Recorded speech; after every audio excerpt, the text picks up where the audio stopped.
Yes sir. ಈಗ ನೀವು ಗ್ಯಾರಂಟಿನ ಕೊಟ್ಟು ಎಲ್ಲರನ್ನ ಹಾಳು ಮಾಡಿದ್ರು ಅಂತ ಹೇಳಿದ್ರು ಗಣೇಶ್ ಅವರು. BJPನವರು ಆಗ ಹೇಳಿದ್ರು ವೆನಿಜುವೆಲಾ ಮಾಡಿಬಿಡ್ತಾರೆ ಅಂತ ಹೇಳ್ಬಿಟ್ಟು ನಮ್ಮ ಡೆಲ್ಲಿ ಸರ್ಕಾರನ ಎಲ್ಲ ಹೇಳ್ತಾ ಇದ್ರು. ಬಟ್ ಡೆಲ್ಲಿ ಸರ್ಕಾರ ಆ ಥರ ಏನೂ ಆಗಲಿಲ್ಲ, ವೆನಿಜುವೆಲಾನೂ ಆಗಿಲ್ಲ, ಸರ್ಪ್ಲಸ್ ಬಜೆಟಲ್ಲಿತ್ತು. ಬಟ್ ಏನಾಗಿದೆ ಈಗ ಬಂದ್ಬಿಟ್ಟು ಅವರೇ ಅದನ್ನೆಲ್ಲ ಡಬಲ್ ಆಮ್ ಆದ್ಮಿ ಪಾರ್ಟಿಯವ್ರು ಏನು ಕೊಡ್ತಾರೋ ಅದರದಷ್ಟು ನಾವು ಕೊಟ್ಬಿಡ್ತೀವಪ್ಪ ಅಂತ ಹೇಳ್ಬಿಟ್ಟು ಒಂದು ಕ್ಯಾಂಪೇನ್ ಮಾಡಿಬಿಟ್ಟು ಡೆಲ್ಲಿನಲ್ಲಿ ಒಂದು ಸೀಟನ್ನು ತಗೊಂಡಿದ್ದಾರೆ. ಈಗ ಗ್ಯಾರಂಟಿ ಅನುಷ್ಠಾನ ಸಮಿತಿ ಬಗ್ಗೆ ಹೇಳಬೇಕು ಅಂತ ಹೇಳಿದ್ರೆ ಕಾಂಗ್ರೆಸ್ ಕಾರ್ಯಕರ್ತರಿಗೆ ಕೊಡ್ತಾ ಇದ್ದಾರೆ ಒಂದು ಕಡೆ ಇಂಪ್ಲಿಮೆಂಟೇಷನ್, ಇನ್ನೊಂದು ಕಡೆ ಏನು ಮಾಡಿಬಿಟ್ಟಿದ್ದಾರೆ ಪ್ರೈವೇಟ್ ಏಜೆನ್ಸೀಸ್ ಒಂದು 6 ರಿಂದ 7 ಏಜೆನ್ಸಿಗಳಿಗೆ ಕೊಡ್ತಾ ಇದ್ದಾರೆ. ಆ ರೈಟ್ ಟು ಪೀಪಲ್ ಅಂತ ಹೇಳ್ಬಿಟ್ಟು ಮತ್ತು M2M ಮೀಡಿಯಾ ಅವ್ರಿಗೆಲ್ಲ ಅವ್ರಿಗೆ ಇಂಪ್ಲಿಮೆಂಟೇಷನ್ಗೆ ಕೊಟ್ಟಿದ್ದಾರೆ. ಅಲ್ಲೊಂದು 10 ರಿಂದ 15 ಕೋಟಿ ಏನಕ್ಕೆ ವ್ಯಯ ಮಾಡ್ತಿದ್ದಾರೆ. ಸರ್ಕಾರ ಅಡ್ಮಿನಿಸ್ಟ್ರೇಷನ್ ಅಲ್ಲಿ ಫೇಲ್ಯೂರ್ ಆಗಿದೆ. ಅದಕ್ಕೆ ಕಾರ್ಯಕರ್ತರನ್ನು ಸಮಾಧಾನ ಪಡಿಸೋದಕ್ಕೆ ಮತ್ತೆ ಬೇರೆ ಏಜೆನ್ಸೀಸ್ ಸಮಾಧಾನ ಪಡಿಸೋದಕ್ಕೆ ಈ ರೀತಿ ಮಾಡ್ತಾ ಇದ್ದಾರೆ. ಎಸ್ ಸರ್, ಏನು ಫುಲ್ ಹೇಳಿ ನೋಡಿ, ನೀವು ಅನುಷ್ಠಾನ ಸಮಿತಿ ಬಗ್ಗೆ ಮಾತ್ರ ಮಾತಾಡ್ತಾ ಇದ್ದೀರಾ. ಇವರು ಲೂಟಿ ಹೊಡಿತಾವ್ರೆ ಕಾಂಗ್ರೆಸ್ ಸರ್ಕಾರ. ಎಲ್ಲಿ ಅಂದ್ರೆ ಎಲ್ಲಿ ಸರ್ವೆ ಅನುಷ್ಠಾನ ಒಂದೇ ನಿಮಿಷ, ಗ್ಯಾರಂಟಿ ಅನುಷ್ಠಾನದ ಸರ್ವೆಗೋಸ್ಕರ ಸಂಸ್ಥೆಗಳನ್ನು ಮಾಡಿದ್ದಾರೆ. M2M ಮೀಡಿಯಾ ಸರ್ವಿಸಸ್ ಸಂಸ್ಥೆಗಳಿಗೆ 2 ಕೋಟಿ ಕೊಟ್ಟಿದ್ದಾರೆ 4G ಎಕ್ಸೆಂಪ್ಷನ್ ಕೊಟ್ಟು. ಮತ್ತೆ ರೈಟ್ ಪೀಪಲ್ ಅಂತ ಸಂಸ್ಥೆಗೆ 9 ಕೋಟಿ ಕೊಟ್ಟಿದ್ದಾರೆ. ಯಾರು ದುಡ್ಡು ಸ್ವಾಮಿ? ಇಲ್ಲ, ಅದು ಇವರು ಅವ್ರ ನಾಯಕರುಗಳದ ಅಧ್ಯಕ್ಷರು, CM ಮತ್ತೆ ಮಿನಿಸ್ಟರ್ ಇದಾರಲ್ಲ, 32 ಜನ ಮಿನಿಸ್ಟರ್ ಅವ್ರ ದುಡ್ಡು ಅವ್ರದ್ದು. ನೋಡಿ, ನಿಮಗೆ ಗೊತ್ತಿಲ್ಲ ಇದು? ಇಂತಹ ಲಜ್ಜೆಗೆಟ್ಟ ಸರ್ಕಾರ ನಮ್ ದುಡ್ಡಲ್ಲ ರೀ, ಅವ್ರ ನಾಯಕರುಗಳದು. ಹೌದು, ಇಂಥ ಲಜ್ಜೆಗೆಟ್ಟ ಸರ್ಕಾರ, ಇಂಥ ಲಜ್ಜೆಗೆಟ್ಟ ಮುಖ್ಯಮಂತ್ರಿ ಇಂದು ಎಲ್ಲೂ ಇಲ್ಲ, ಮುಂದೆ ಬರೋದು ಇಲ್ಲ. ಇಂಥ ಕಾಂಗ್ರೆಸ್ ಸರ್ಕಾರ ಜನಕ್ಕೆ ಹೈರಾಣ ಆಗ್ತಾ ಇದ್ದಾರೆ. ಉದ್ಯೋಗ ಇಲ್ಲ, ರಸ್ತೆ ಇಲ್ಲ, ಅಭಿವೃದ್ಧಿ ಇಲ್ಲ. ಇವ್ರು ಮಾತ್ರ ಲೂಟಿ ಹೊಡಿತಾವ್ರೆ. ಯಾರು? ಬಡಗನಹಳ್ಳಿ ನಾಗೇಂದ್ರ ಅವರ ಸಂಸ್ಥೆಗೆ 2 ಕೋಟಿ ಕೊಟ್ಟಿದ್ದಾರೆ ಸ್ವಾಮಿ. ರೈತ ಹೋರಾಟಗಾರ ಬಡಗನಹಳ್ಳಿ ನಾಗೇಂದ್ರ ಅವರ ಸಂಸ್ಥೆಗೆ 2 ಕೋಟಿ ಕೊಟ್ಟಿದ್ದೀರಾ. ಯಾಕೆ ಕೊಟ್ಟಿದ್ದೀರಾ? ಸಂಸ್ಥೆಯಲ್ಲಿ ಡೀಟೇಲ್ ಏನು? ಅವರಿಂದ ವರದಿ ತರಿಸ್ಕೊಂಡಿದ್ದೀರಾ? ಏನು ಮಾಡಿದ್ದೀರಾ? ಯಾರು ನಿಮ್ಗೆ ಬೇಕಾ ಬಿಟ್ಟು ಕೊಡೋದಕ್ಕೆ? ನಿಮ್ಮ ಅಪ್ಪನ ಮನೆ ದುಡ್ಡ ಏನ್ರಿ ಇದು? ನಿಮ್ಮ ಅಪ್ಪನ ಮನೆ ದುಡ್ಡ ಅಂತ ಹೇಳಿದ್ರೆ ನಿಮ್ಮ ಅಪ್ಪನ ಮನೆ ದುಡ್ಡು ಏನಾದ್ರು ಕೊಡ್ತಾ ಇದ್ದಾರಾ? ಯಾರ ಅಪ್ಪನ ದುಡ್ಡು ಏನಿಲ್ಲ, ಇಲ್ಲಿ ಎಲ್ಲ ಸರ್ಕಾರ ದುಡ್ಡು ಜನಕ್ಕೆ ಕೊಡ್ತಾ ಇದೀವಿ. 52,000 ಕೋಟಿ ಇವತ್ತು ನೇರ ಅವ್ರ ಅಕೌಂಟ್ಗೆ ಹಾಕ್ತಾ ಇದೀವಿ.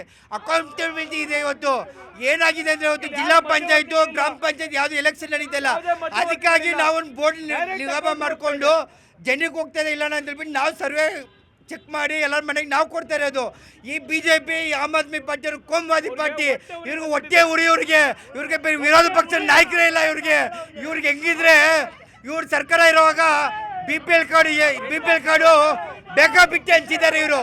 ಅದ್ರ ಬಗ್ಗೆ ಯಾರು ಗೊತ್ತಿಲ್ಲ. ಒಂದೊಂದು BJP ಕಾರ್ಯಕರ್ತರ ಮನೆಯಲ್ಲಿ 3 BPL ಕಾರ್ಡ್ ಇದೆ ಇವತ್ತು. ಅದು ಯಾರು ಕೂಡ ಇವ್ರು ಹೋಗಿತ್ತಿಲ್ಲ. ರಿಟರ್ನು ಫ್ರೀ ಏನಿದೆ, ಒಂದು ರೇಷನ್ ಇಲ್ಲ, ಒಂದೊಂದು ಮನೆಗೆ 3 ಇದೆ. ನಿಮ್ಮ ಅಧ್ಯಕ್ಷರು, ನಿಮ್ಮ ಮಿನಿಸ್ಟರ್ಸು ಎಲ್ಲ ನಿಮ್ಮ ಕಾಂಗ್ರೆಸ್ಸಲ್ಲಿ ದುಡ್ಡಿರೋರು ನಿಗಮಳ್ಳಿ ಅದೇ ಕಲೆಕ್ಟ್ ಮಾಡಿ ಮೋಸ್ಟ್ಲಿ ನಿಮ್ಮ ಕಾರ್ಯಕರ್ತರಿಗೆ ಅನುಷ್ಠಾನ ಸಮಿತಿ ಅಂತ ಮಾಡ್ತೀರಲ್ಲ ಸರ್? ಇದು ನಿಮ್ಮ ವೈಯಕ್ತಿಕವಾದ ಮಾತು. ನೋಡಿ, ನೀವು ಮೀಡಿಯಾದವರು ಛೇದಿಸ್ತಾ ಇದ್ದೀರಾ ರೀ. ಮೀಡಿಯಾದ ನಮಗೂ ಜವಾಬ್ದಾರಿ ಇದೆ ರೀ. ನಾವು ತೆರಿಗೆ ಕಟ್ತೀವ್ರಿ. ಏನು ಸುಮ್ಮನೆ ಕೇಳ್ತಿಲ್ಲ, ಜನರ ಪ್ರಶ್ನೆಯನ್ನ ಕೇಳ್ತಿದೀವಿ. ಈ ರಾಜ್ಯದ ಜನರ ಪರವಾಗಿ ನಾವು ಕೇಳ್ತಾ ಇದ್ದೀವಿ. ನೀವು ಸ್ವತಂತ್ರ ಇದ್ದೀರಾ. ತಾವು ಕೇಳಿ. ತಾವು 4ನೇ ಅಂಗ. ಅದಕ್ಕೆ ನಾನು ಏನು ಹೇಳಕ್ ಬರ್ತಾ ಇದ್ದೀನಿ ಅಂದರೆ ಸರ್, 4ನೇ ಅಂಗ ನಿಮ್ಮ ಸಂಸ್ಥೆ. ನೀವು ಇದು ಜನರ ಹತ್ರ ಇಲ್ಲಾಂದ್ರೆ BJP ವಿರೋಧ ಪಕ್ಷವಾಗಿ ಇದನ್ನ ಛೇದಿಸಬೇಕಾಗಿತ್ತು. ತಾವು ಮೀಡಿಯಾ ಮುಖಾಂತರ ಛೇದಿಸ್ತಾ ಇದ್ದೀರಾ ಸರ್. ಈ 25 ಕೋಟಿನೂ ನಮ್ಮ ಅಪ್ಪನ ಮನೇನೋ, ಕಾಂಗ್ರೆಸ್ ಅವ್ರ ಅಪ್ಪನ ಮನೇನೋ, BJP ಅಪ್ಪನ ಮನೇದೋ ಅಲ್ಲ. ಇದು ತೆರಿಗೆ ದುಡ್ಡು. ಎಲ್ಲ ಸರ್ಕಾರಗಳು ಎಲ್ಲರೂ ಅವರವರು ಸಂದರ್ಭದಲ್ಲಿ ಅವ್ರವ್ರು ವಿನಿಯೋಗ ನಾವು ಒಂಚೂರು ಹೆಚ್ಚಿಗೆ ವಿನಿಯೋಗ ಮಾಡಿದ್ದೀವಿ, ಒಪ್ಕೊಳ್ತೀವಿ. ಆದರೆ ನಾವೇನು DBTನ ಮಾಡಿಕೊಂಡು ಕಾರ್ಯಕರ್ತರಿಗೆ ಏನು ತುಂಬಿಸ್ತಾ ಇಲ್ಲ. ವಿಧಾನಸಭೆಯಲ್ಲಿ ತೋರಿಸಿ ಎಲ್ಲರ ಜೊತೆ ಮನ್ನಣೆ ಮಾಡಿಕೊಂಡು ನಾವು ಇದನ್ನು ತಪ್ಪಿಸ್ತಾ ಇದ್ದೀವಿ. AP ಅವರು ಹೇಳಿದ್ರು ಗಂಜಿ ಕೇಂದ್ರ ಅಂತ ಮಾಡ್ಕೊಳ್ತಾ ಇರೋರು BJP ಅವರು. ಹಿಂಬಾಗಿಲು ಮುಂದೆ ಲೆಟರ್ ತಗೊಂಡು ಸೈನ್ ಮಾಡಿಸ್ಕೊಂಡು ಹೋಗ್ತಾ ಇಲ್ಲ ಸರ್. ಯೋಜನಾ ಅನುಷ್ಠಾನ ಕಮಿಟಿ ಅಂತ ಸ್ಟೇಟ್ ಲೆವೆಲ್ನಲ್ಲಿ HM ರೇವಣ್ಣ ಅಪಾಯಿಂಟ್ ಮಾಡಿದ್ದೀವಿ. ಆ ಮುಖಾಂತರ 5 ಜನ ಅಷ್ಟೇ, 4101 ಕಾರ್ಯಕರ್ತರಿಗೆ ಅಷ್ಟೇ ಇದರಲ್ಲಿ ಬೆನಿಫಿಟ್ಟು. ಬೇರೆ ಯಾರು ಲಕ್ಷಾಂತರ ಕಾರ್ಯಕರ್ತರು ಇದ್ದೀವಿ, ಯಾರಿಗೂ ಇಲ್ಲ.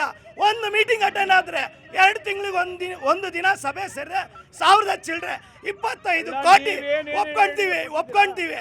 ಆದರೆ ಇವ್ರಿಗೆ ಕಾಮಾಲೆ ಕಣ್ಣವರು ಬರೀ ವಿರೋಧಿಸ್ಕೊಂಡೇ ವಿರೋಧ ಪಾರ್ಟಿಲೇ ಇರಬೇಕು. ಸಾಮಾನ್ಯವಾಗಿ ನೀವು ಇದನ್ನ ಮೀಡಿಯಾ ಮುಖಾಂತರ ತಂದಿದ್ದೀರಾ. ಅವರು BJP ಅವ್ರಿಗಾಗ್ಲಿ ವಿರೋಧ ಪಕ್ಷದವ್ರಿಗೆ ಇದ್ರ ಅರಿವೇ ಇಲ್ಲ. ನಿನ್ನೆಯಿಂದ ಅವರು ಬಬ್ಬೆ ಹೊಡಿತಾವ್ರೆ, ನಿನ್ನೆಯಿಂದ ಹೊಡಿತಾ ಇದ್ದಾರೆ ಅಷ್ಟೇ.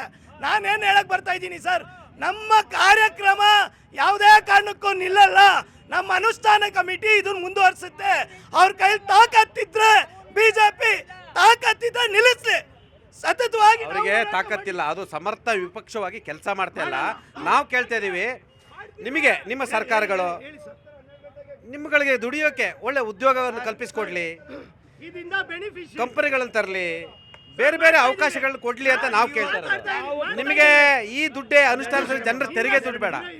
ಇನ್ವೆಸ್ಟ್ ಕರ್ನಾಟಕದಲ್ಲಿ ಹೈಯೆಸ್ಟ್ ಇನ್ವೆಸ್ಟ್ ಈ ಸರ್ತಿನೇ ಆಗಿರೋದು. ಕಳೆದ 10 ವರ್ಷ 15 ವರ್ಷದಲ್ಲಿ ಆಗದೆ ಇರೋಂಥ ವಿಶ್ವ ಮಟ್ಟದಲ್ಲಿ ಗುರುತಿಸ್ಕೊಂಡಿರೋಂಥ ಬೆಂಗಳೂರಲ್ಲಿ ನಾವು ಮಾಡಿ ತೋರಿಸಿದ್ದೀವಿ ಸರ್. ಇವಾಗ ನಾವು ಉತ್ತಿರೋದು ಇನ್ನು 3 ವರ್ಷದಲ್ಲಿ ಒಳ್ಳೆ ಬೆಳೆ ತಗೊಳ್ತಾರೆ, ನೋಡ್ತಾ ಇರಿ ಸರ್. ನಾವು ಸಶಕ್ತರಿದ್ದೀವಿ, ನಮ್ಮ ಸರ್ಕಾರ ದುರ್ಬಲ ಅಲ್ಲ. ನಾವು ಹೇಳ್ದಂತೆ ಮಾಡಿದ್ದೀವಿ, ನುಡಿದಂಥ ಸರ್ಕಾರ. ಅವ್ರ ಬಬ್ಬೆ ಹೊಡಿತಾನೆ ಇರಲಿ, ನಾವು ಇದರಲ್ಲಿ ಸ್ಪಷ್ಟವಾಗಿ ಮುಂದುವರಿತೀವಿ. ಕಾರ್ಯಕರ್ತರನ್ನು ಬೆಳೆಸ್ತೀವಿ, ನಮ್ಮ ಸಂಘಟನೆ ಮಾಡ್ಕೊಳ್ತೀವಿ. ಸರ್ಕಾರ ಭದ್ರವಾಗಿರುತ್ತೆ. ಅವರು ಕಾಮಾಲೆ ಕಣ್ಣವರು ನೋಡಿದಲ್ಲ ಹೇಳ್ದು ನಮ್ಮನ್ನು ಟೀಕಿಸ್ಲಿ, ವಿರೋಧಿಸ್ಲಿ, ಅದ್ರ ಬಗ್ಗೆ ಚಿಂತೆ ಇಲ್ಲ.